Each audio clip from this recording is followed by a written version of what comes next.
അവന്റെ സകലമാന കാര്യങ്ങൾക്ക് ഞാൻ കൂട്ടു നിൽക്കണതല്ലേ. ഇതെന്നെ കൊണ്ട് സപ്പോർട്ട് ചെയ്യാൻ പറ്റില്ല. അവൻ വളർന്നില്ലേടി? അതുകൊണ്ട് അവന് വേറെ ആഗ്രഹങ്ങളൊക്കെ കാണൂലേ?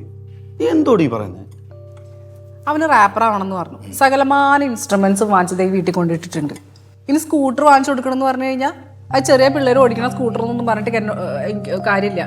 18 വയസ്സായിട്ട് ലൈസൻസ് ഒക്കെ എടുത്ത് മര്യാദയ്ക്ക് വാങ്ങിച്ചു കൊടുത്താൽ മതി. അത് സ്കൂട്ടർ പറ്റില്ല, കാറ് വാങ്ങിച്ചു കൊടുക്കാം. അപ്പൊ അതിന്റെ EMI നിന്റെ അച്ഛൻ നടക്കും?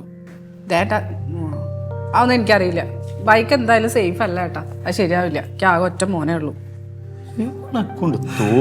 എന്തോരം ന്യൂസുകൾ കാണുന്നതാ. ഇതൊട്ടും സേഫ് അല്ല. ഇതിനാണോ അപ്പൊ എന്നെ ഇവിടെ പിടിച്ചു കൊണ്ടിരുത്തിയിരിക്കുന്നത്, അച്ഛനും മോനും കൂടി? അമ്മ സമ്മതിക്കുന്നില്ലേ? സൂപ്പർ, പഴയ അതേ ഡയലോഗ്, സെയിം ഡയലോഗ്, ഒരു മാറ്റം ഇല്ലടാ. അമ്മേ, ഞാൻ ഒറ്റ മോനാ. എനിക്കെന്തെങ്കിലും പറ്റിയ അച്ഛനും അമ്മയ്ക്ക് ആരുമില്ല. ഇതൊക്കെയല്ലേ അമ്മേരെ പേടി. അമ്മേ, ഞാൻ ഓവർ സ്പീഡിലൊന്നും പോകൂല. എടാ മോനെ, നീ ഓവർ സ്പീഡിൽ പോണതിന്റെ അല്ല, ഓപ്പോസിറ്റ് വരുന്ന വണ്ടികൾ ഇങ്ങോട്ട് കൊണ്ട് ആക്കിയാലും പോരെ. അച്ഛാ, പട്ടി പൂച്ചി ഒന്ന് കുറുകെ ചാടിയാലും പോരെ. എനിക്ക് വയ്യ ഏട്ടാ പുറത്ത് പോയിട്ട് വരണവരെ ടെൻഷൻ അടിച്ചിരിക്കാനായിട്ട്.